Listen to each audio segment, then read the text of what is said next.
كلام في الزحمة مع مروان أدري ويارا الجندي. مروان مجهز موضوع كان عايز يدردش.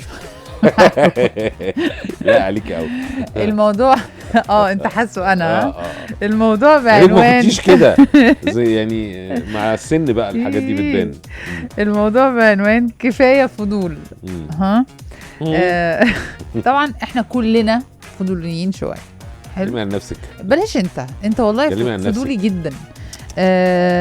لما مثلا حد يسيب الشغل فجأة فتلاقي مثلا حد عايز يعرف ايه اللي حصل ليه وليه فجأة والكلام ده كله.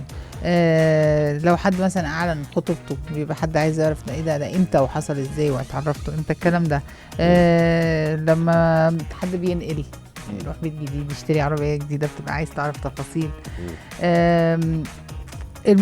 الفضول ما فيهوش مشكلة. يا سلام. استنى بس انا جايه لك في الطريق. استنى بس. الفضول ما فيهوش مشكله. هي الفكره في الحدود. في حدود لده. ماشي. عادي ان انت حدود. عادي. حدود. زبادي. مهدي. يعني في لحظه ممكن تخليك في اي حوار تحس لا ماشي، يعني انا فاهم ان انت مثلا عايز تعرفي تفاصيل بس في حدود اللي انت بتساليه. فاهم قصدي ايه؟ يعني طبيعي. فاهم طبيعي ان انت مثلا تبقى عايز تعرف الشخص ده ساب الشغل فجأة ليه. بس يعني فضولك بقى ده هيوصلك لفين؟ تسأل حد ما عرفش خلاص، ولا بقى ممكن تكلم الشخص وايه اللي حصل وايه يا عم ومش ايه يا عم والكلام ده، ولا ليه علاقة بمدى معرفتك بالشخص؟ اكيد ليها برضه مروان. يعني بلاش الاسئله ما انا بسالك انت عندك فضول في المطلق بقى لازم مروان فضول انت عندك فضول في المطلق. طيب خلاص يبقى مالهاش علاقه بقى بمدى قربك من الشخص. لا عندي فضول. اي بني ادم عنده فضول. هي تو وات ليفل؟ فاهم؟ وليها علاقه بتعرفي الشخص ده قد ايه. اكيد ده هنا بقى الحدود بتفرق. حدود هل بقى انت يا مروان او انتوا يا مستمعين بتحطوا انزلي من برجك العاجي بقى وقفي معانا تحت شويه. بتحطوا في الحر الفضول ده دي مامي بقى ولا لا؟ وعلى اساس ايه؟ على اساس ايه انت بتحط الحدود دي؟ حدود حطها ازاي؟ مسطره. رصصهم. ايه رصص تقليشي. رصصهم. ماشي. بس ليه علاقه انا بشوف ان ليه علاقه بماذا تعرفي الشخص ده قد ايه. يعني حد معاكي في الشغل ساب الشغل في الشركه اللي انت بتشتغلي فيها. لو الشخص ده انت قابلتيه مره مرتين ما تعرفيهوش بشكل قوي مش هيفرق معاكي ساب ليه. لكن لو تعرفيه كويس يعني هتبقي مهتمه تعرفي ساب ليه، طب راح فين، طب ايه السبب، طب من امتى قايل، طب هيسيب امتى، اخر يوم ليه امتى في الشغل. يعني الاسئله العاديه طبيعيه. لكن لو حد ما تعرفوش قوي يعني خلاص جود لك بس. ده اخرك يعني. زي سؤال لو انا سالته لك تمام، لو حد تاني مش هيبقى تمام. فاهم او كده يعني. ايه في مثلا سؤال انا ممكن اجي اساله لك هتشوف ان عادي ان انا اسالك وترد عليا، بس لو جه حد تاني سالك نفس السؤال هتشوف ان لا انت بتسالني ليه اصلا. هو ده المدى القرب من الشخص. انا بحاول. وفي حاجات كمان ما بيتسالش فيها يعني، ولو ان انتوا الستات في حاجات مختلفه عن الرجاله. اسئله بدافع الاهتمام. لا ده الكلام ده تقوليه هناك. ده عندها ده سؤال بدافع الاهتمام. لا أنا في اسئله انتوا الستات بتسالها ما بتبقاش في مجال الرجاله قوي.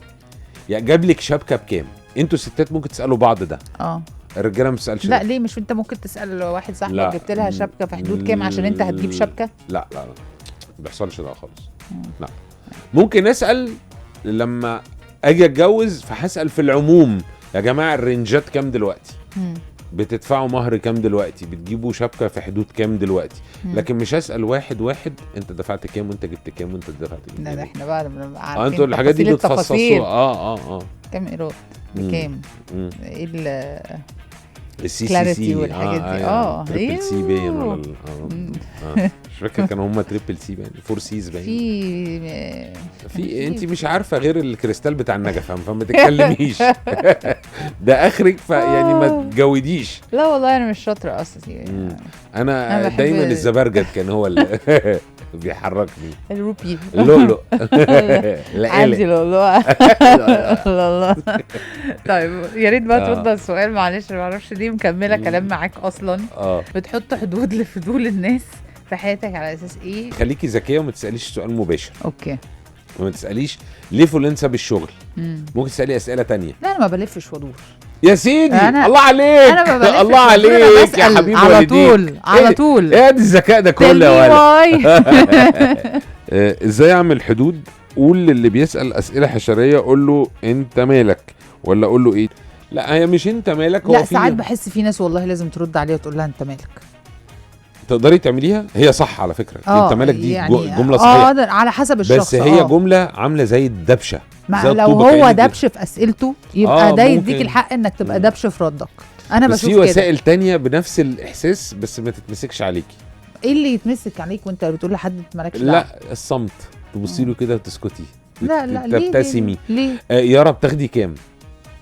لا عادي. فتبصي له كده بصه ايه اللي هي نفس المعنى بالظبط، بدل ما تقولي انت مالك. لا انا ولا او تدي له ظهرك وتمشي. لا مش هعمل كده لحد. عيب. لكن انت مالك مش عايز. مين فيكم اكتر فضولا، انت ولا يارا؟ بصراحه لا يارا. انا. مساء الفل. انا ارى ان ما دامت امورك تسير بخير فلا تخبر اي احد عنك. ده مبدأ انا بحبه. انا ما بحبش حد يعرف حاجه عني، وبما اني بحب ده فبرضه مش فارق لي اعرف حاجه عن حد. ماشي هي وجهه نظر. وفي ناس بتمشي بالمبدأ ده. ايه داري على شمعتك تقيل. على موقف عنك انت في فضولك يعني. لا فضولي عادي. يعني وما اقدرش اسميه فضول. وعلى فكره وانا كمان فضولي عادي. انا ما عنديش فضول في نفس الحاجات اللي انت عندك فضول فيها. اختلاف الحاجات اللي بنهتم بيها ده شيء. بس اي ثينك ان هو احنا نفس الليفل. لما حد مثلا يبعت مسج مستمع كريم او مستمعه كريمه تقول قولوا لجوزي ما يزعلش مني وشغلوا له اغنيه كده. احكي لنا بقى زعلان منك في ايه؟ انت مالك؟ انا هروح اقعد مع اسامه في مره انت مالك في الحلقه بتاعته وهسال بقى انا الاسئله اللي هو ما بيسالهاش، بس هو بيسال كل حاجه. نروح اقعد معاه. لازم الحدود عشان كل واحد يعرف مكانتك، والشخص اللي انت معاه يعرف تعرف اللي بيك واللي عليك. يعني تعرفي اولك ايه واخرك ايه عشان تبقي عارفه من حقك تسالي هذه الاسئله ولا لا. وساعات ما بيبقاش من حقك بس بيبقى بدافع الاهتمام. هي شعر على فكره ما بين الفضول والاهتمام. اوكي. ان انا ابقى مهتم لحاجه مهمه بتحصل عندك. طب طمنيني، عملتوا كذا، طب إيه وصلتوا لايه، غير ان احكي لي بقى. يعني يسرا راحت فين النهارده. ده فضول يعني. لكن لما يحصل حاجه او اهتمام لا مش يسرا خالص. على حسب انت يعني. يمنى يمكن. لا يسرا لا. طيب مروان الفضولي حب يقول ان احنا وقتنا خلص النهارده. باي باي. كنتم مع كلام في الزحمة مع مروان أدري ويارا الجندي